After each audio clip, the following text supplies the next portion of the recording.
तो आर्य समाज तो भगवान राम भगवान कृष्ण की ही मान्यताओं का प्रचार करता है। इन दोनों महापुरुषों के जीवन में जो विशेषताएं थी उन विशेषताओं को ही आगे बढ़ाता है और कहता है कि आप उनके चरित्र के साथ जुड़ कर के चलें। अगर ऐसा ना होता तो गाजियाबाद के अंदर एक पादरी आ गया 2 मूर्तियां लेकर के।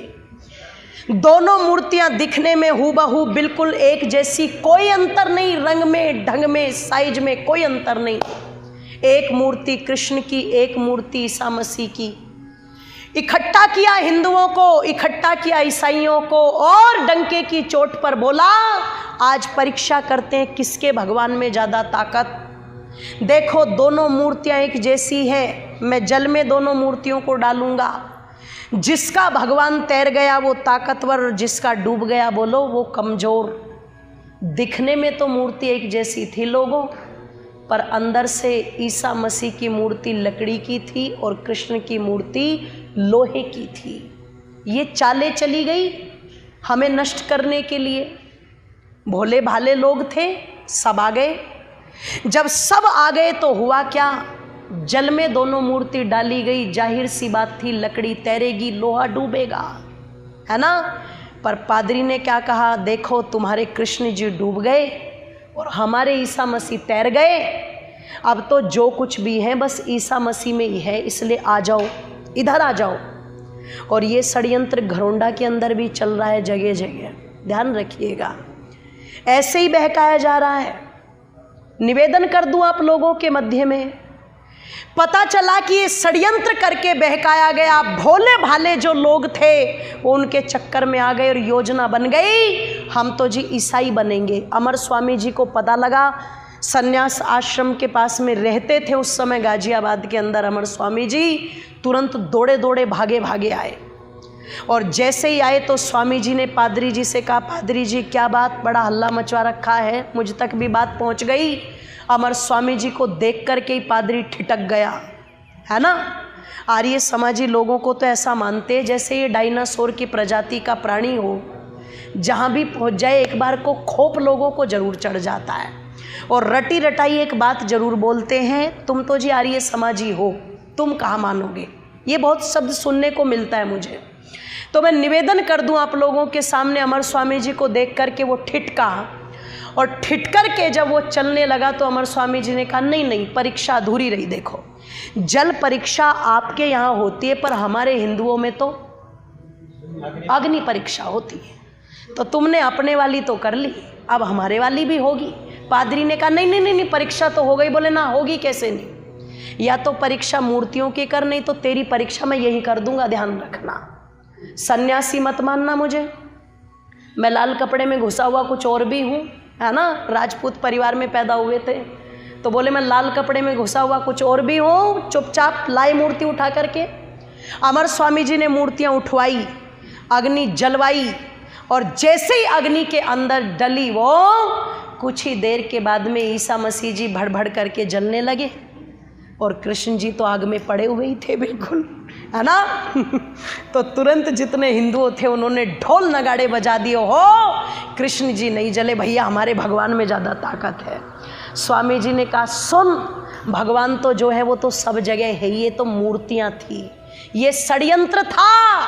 और षड्यंत्र को समझ जाओ, नहीं तो एक दिन बहुत पछताओगे। इसीलिए मदन मोहन मालवीय जी ने कहा था, जब तक आर्य समाज दौड़ रहा है ना, हिंदू चल रहा है। और जिस दिन आर्य समाज दौड़ना बंद करके चलने लगेगा, हिंदू खड़ा हो जाएगा।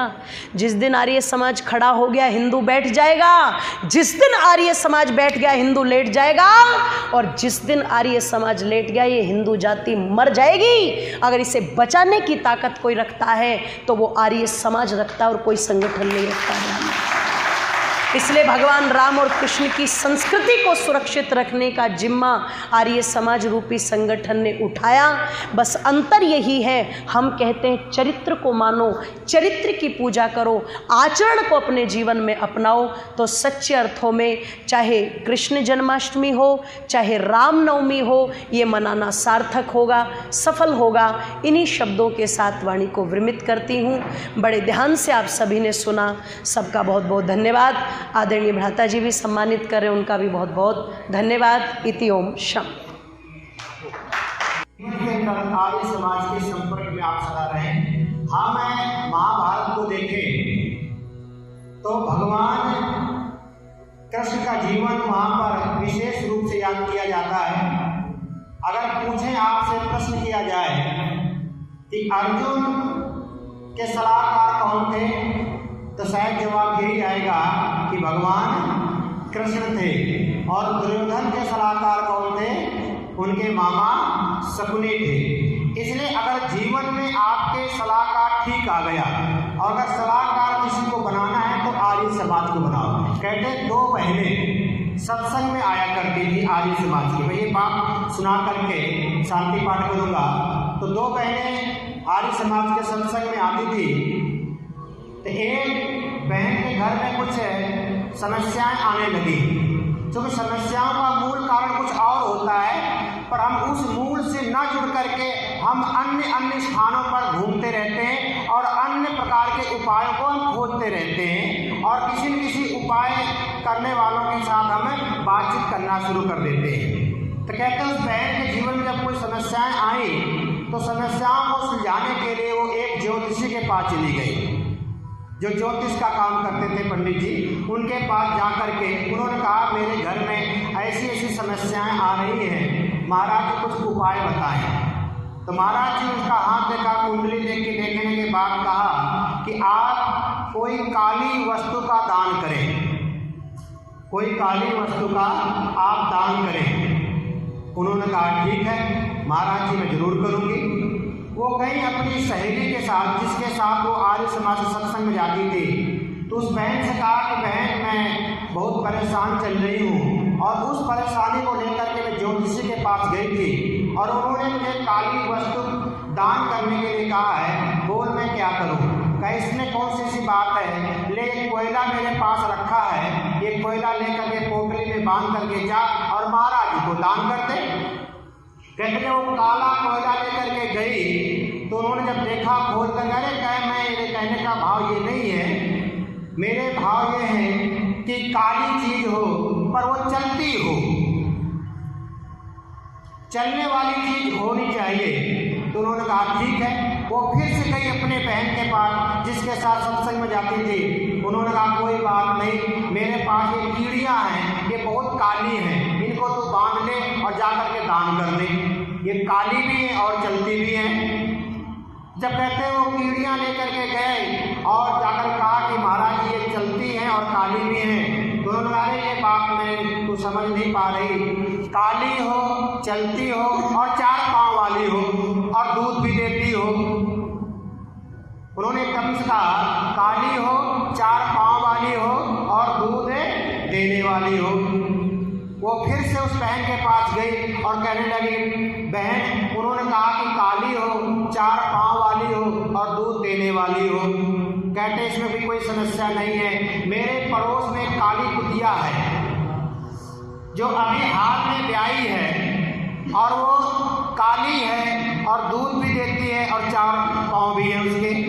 कहते हो कुतिया को बांध करके उसके पास गई और कहने लगी महाराज ये मैं ले आई, ये 4 पाँव भी हैं, गिन लो आप है और एक काली भी है, देख लो आप, और दूध भी देती है, अगर ना मानो तो करके देख भी लो आप। तो कहते हैं ये बता तुझे सलाह देने वाला कौन है, कैसी सी सलाह कौन दे रहा है तुझे? कहते हैं मेरी एक सहेली है। कहते हैं सहेली का नाम क्या है, कहाँ जाती है वो? कहते वो आर्य समाज में जाती है। कहते अरे अगर तू पहले मुझे बता देती कि तेरी कोई ऐसी सहेली है जो आर्य समाजी है तो मैं तुझे कोई उपाय ही ना बताता। अर्थात जिसके जीवन में आर्य समाजियों का सहयोग है, आर्य समाजियों का साथ है, आर्य समाजियों का जीवन से जुड़ा हुआ जीवन है, तो उनको जीवन कोई ठग नहीं सकता। जीवन में ठगने वाले बहुत हैं आपको, इसलिए आप सावधान हो जाओ। जीवन हम और भगवान कृष्ण को गीता का उद्देश्य क्या है? लोग कहते हैं कि मरते हुए व्यक्ति गीता का पाठ सुना दो। ऐसी ऐसी आवाज़ें आती हैं कि जो आदमी मर रहा हो उसको गीता का पाठ सुना दो तो उसका सीधा स्वर्ग हो जाएगा। अरे गीता को पढ़ करके देखो, गीता के अंदर जितने भी अध्याय योग शब्द जुड़ा हुआ है। और जो कुरुक्षेत्र की रणभूमि में जो भगवान कृष्ण अर्जुन को गीता का उपदेश दे रहे हैं, उस अध्याय का नाम है विषाद योग। तो जब भगवान कृष्ण ने देखा कि अर्जुन एक विषाद में आ गए, एक तनाव में आ गए, डिप्रेशन में आ गए, तो उस डिप्रेशन, उस तनाव को भगवान कृष्ण ने अपने विचारों से दूर किया था। ना कि मरते हुए आदमी गीता सुनाने कोई विधान है कि मरते हुए सुना दो तो स्वर्ग चला जाएगा। जीवन हमारा कर्म प्रधान है और आपने कर्म प्रधान जीवन को जीने की आप कला सिखाएं। जैसे हमारे आदरणीय मंत्री जी ने बताया कि आर्य समाज घरौंडा हमेशा सक्रिय है और मुझे कार्य करते हुए बहुत लंबा समय हो गया और अनेक शहरों के अंदर चंडीगढ़ छोड़ने के बाद तो मैं बड़ी जल्दी जल्दी शहर बदलता रहता हूँ। बड़ी जल्दी जल्दी, कहीं 6 महीने, कहीं साल, कहीं 2 साल, इतनी जल्दी जल्दी शहर में बदलता रहता हूँ। पर एक चीज़ मैं जो महसूस कर रहा हूँ घरौंडा आकर के, कि जो घरौंडा वासियों का प्यार है, स्नेह है, जो अपनापन है, कि एक छोटे से फोन में सभी लोग यहाँ आ जाते हैं और आकर के पूरे सत्संग का लाभ लेते हैं, ये मुझे अन्य शहरों में दिखाई नहीं दिया है। मैं ईमानदारी से कहता हूँ कि अन्य शहरों में इतना हमने जोर दिया है कि लोगों को साधन भेजे हैं, हमने लोगों को सुविधाएं भी दी हैं, फिर भी लोग सोच सोच करके आए हैं। पर घरौंडा वासी तो बिल्कुल ऐसे हैं कि बिना साधन के, बिना किसी उसके और आते हैं और आर्य समाज का सहयोग भी पूरा हम तन मन से करते हैं। हमारे आइए हम शांति पाठ करेंगे और शांति पाठ के साथ ये सभा हमारी यहीं पर रुकेगी और 15 तारीख के लिए हम सब तैयार होकर के आए, क्योंकि वो जो कार्यक्रम है एक शाम शहीदों के नाम। बहन जी क्रांतिकारी विशेष रूप से जब आप 15 अगस्त का कार्यक्रम आप उनका सुनोगे ना, तो शायद अगले 15 अगस्त तक आप याद रहेगा। ये मैं आपको दावे के साथ कहता हूँ कि जब 15 अगस्त का कार्यक्रम आप सुनोगे तो एक साल तो आप जरूर गुनगुनाओगे उस कार्यक्रम को। इसलिए आपने 15 अगस्त के कार्यक्रम को बिल्कुल भी मिस नहीं करना, अपने परिवार समेत आना, अपने बच्चों समेत आना 15 अगस्त के कार्यक्रम में। ओम द्यौः शान्तिरन्तरिक्षं शान्ति पृथिवी शान्तिराप शान्तिरोषधयः शान्ति वनस्पतयः शान्ति विश्वेदेव शान्ति ब्रह्म शान्ति सर्वं शान्तिरेव शान्ति सामा शान्तिरेधि। ओम शान्ति शांति शांति ओम। जो मोरे सो भय, वैदिक धर्म की जय हो। जगत गुरु महर्षि स्वामी दयानंद की, गुरुवर मिर्जानंद की, मर्यादा पुरुषोत्तम श्री रामचंद्र महाराज की, योगी राज जी महाराज की, भारत माता की, गौ माता का, आर्य समाज, ओम का झंडा, वैदिक ध्वनि, लंबी श्वास लेकर के ओम की ध्वनि बोलेंगे।